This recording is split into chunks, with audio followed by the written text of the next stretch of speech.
Let's discuss, why do people ghost when dating?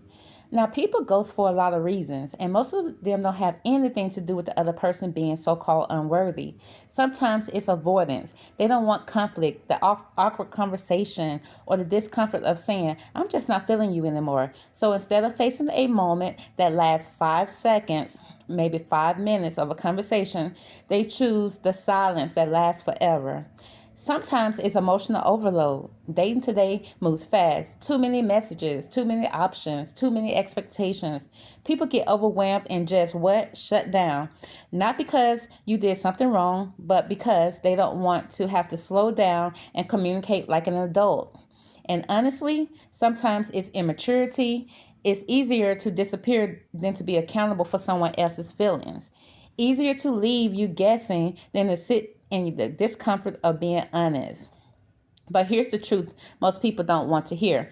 Ghosting says more about the other person who disappeared than the person who gets left on red.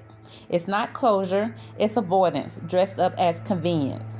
And in the end, it teaches you something very important. Pay close attention to their actions and not their potential. And that's very important to know because, anyone can say anything. Okay, and you can probably have on rose colored glasses and you see the best in someone, but what do their actions show? Do they show that they are present when they're in your presence? When they're not around you, do they seem to forget about you? If that's the case, then the next time you speak to them, if you speak to them, it's best to have that conversation. But again, most of the time, people try to avoid this conversation because they don't want to so-called hurt your feelings.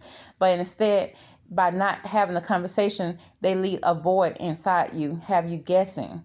And then most of the time, people guess for the worst. They think, oh, I did something wrong, or I did this, or I did that, when really the other person is the one who should take the blame for the ghosting because they didn't want to have an adult conversation, which could only take 5 minutes. Just to let you know, I'm sorry, I'm not feeling it at this time. All right. So